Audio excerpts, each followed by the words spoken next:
It was one of those nights when the rain seemed endless, pounding against windshields, soaking every soul who dared to step outside. Daniel sat in his old, beat-up pickup truck, staring at the empty gas gauge. He sighed, knowing he didn't have the money to fill the tank until payday. His 6-year-old daughter Lily sat in the back seat, clutching her worn teddy bear. "Daddy, are we still getting food tonight?" she asked softly. Daniel forced a smile, hiding the knot in his throat. "Of course, sweetheart. Daddy always figures it out." What he didn't know was that this night would not only test his promise but also rewrite his entire life. The grocery store encounter. Inside the grocery store, Daniel carefully counted every item he picked: bread, milk, eggs, pasta. Nothing fancy, just survival food. As he made his way to the checkout, he noticed a woman a few lanes over. She had long dark hair pulled back in a messy bun, and her clothes were damp from the rain. Four children clung to her, each carrying something small: a loaf of bread, a box of cereal, a few cans. Daniel couldn't help overhearing the cashier's words. "Declined. Do you want to try another card?" The woman, Maria, bit her lip. "Please, can you try again?" Her voice cracked with desperation, and Daniel saw her youngest son clutching the cereal box as if his little world depended on it. The older daughter looked away, cheeks red with embarrassment. When the card declined again, Maria whispered, "It's okay, we'll put it back." Daniel didn't think twice. He stepped forward, placing a hand on the counter. "I'll cover it." The woman turned quickly, her eyes wide. "No, you don't have to." Daniel shook his head. "I know I don't. But I want to." It cost him his last $12, but as he looked at the children's faces light up, he felt richer than he had in years. A painful truth revealed. Outside, Maria thanked him again and again.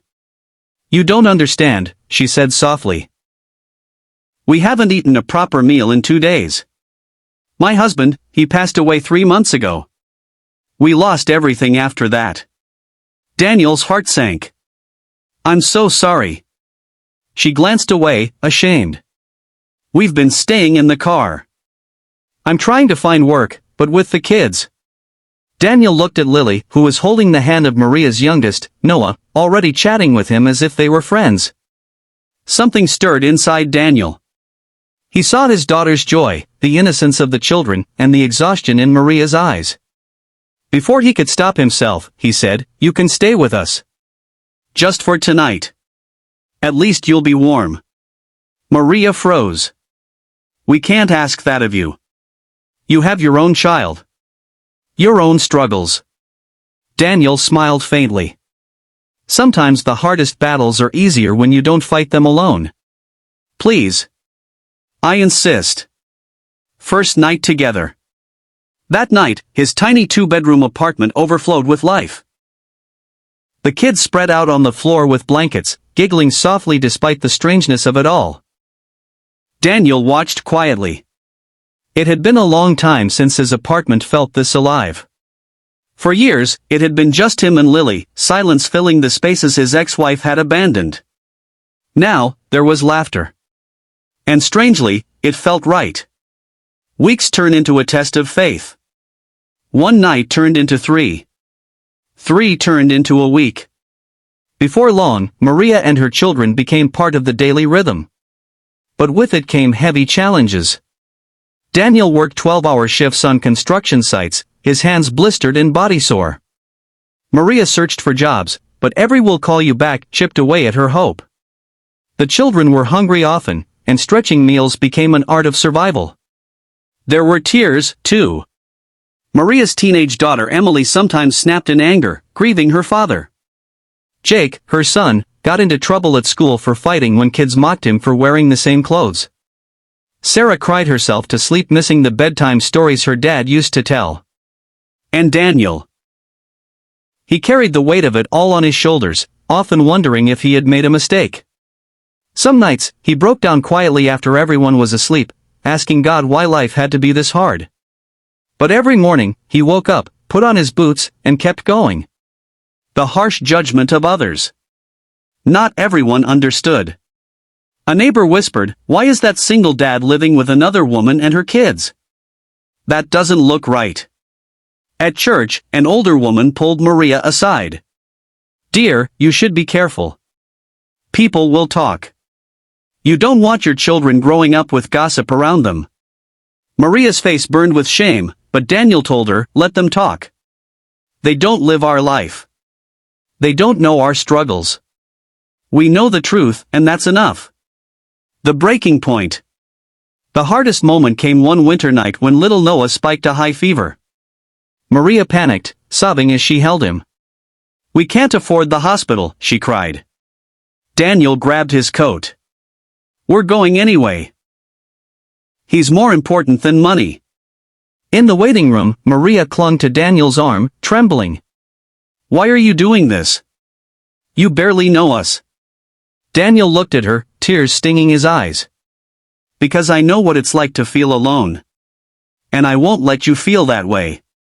When the doctor finally said Noah would be okay, relief washed over them.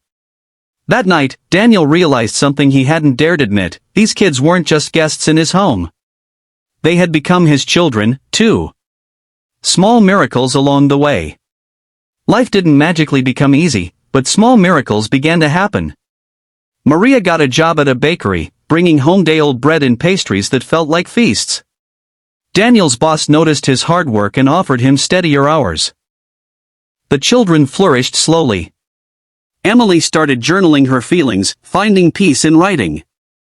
Jake joined a local soccer team, giving him discipline and joy. Sarah and Lily became best friends, filling the apartment with laughter. Noah began calling Daniel Dad without even realizing it, and each time, Daniel's heart nearly burst. From survival to family. One evening, after dinner, Maria whispered to Daniel, "I don't know how to thank you. You gave us more than a roof. You gave us hope." Daniel smiled softly. "You gave us something too. Before you, it was just me and Lily. We were surviving, but now we're living." It was in that moment they both understood this wasn't temporary anymore. This was family. Years later, a forever home. Time passed. They moved into a modest but bigger house. It wasn't fancy, but every wall echoed with love. Holidays were noisy, filled with laughter and homemade meals. Birthdays were celebrated with cake, candles, and joy instead of worry. Daniel and Maria grew closer, not out of convenience, but out of shared pain and healing. Their love wasn't born from fairy tales, but from sacrifice, resilience, and kindness. And one summer evening, under the stars, Daniel finally said the words he had been holding back. "You and your kids, you're not just guests. You're my family. My forever home." Maria's eyes filled with tears as she whispered, "And you're ours." The inspiring lesson. Daniel once believed he was just a struggling single dad, barely keeping afloat. But by opening his door to a widow and her 4 children, he discovered the greatest blessing of all, that family isn't always about blood. It's about who chooses to stay. Who chooses love. He gave them a home. But they gave him something far greater: purpose, belonging, and a love that would never fade. Call to action for viewers. If this story touched your heart, I want to hear from you. What does family mean to you? Share your thoughts in the comments below. I'll be reading every single one. And if you believe in kindness, hope, and the power of love, don't forget to like this video, share it with someone who needs encouragement, and subscribe to my channel. Be kind always. Because kindness doesn't just change lives, it creates forever homes.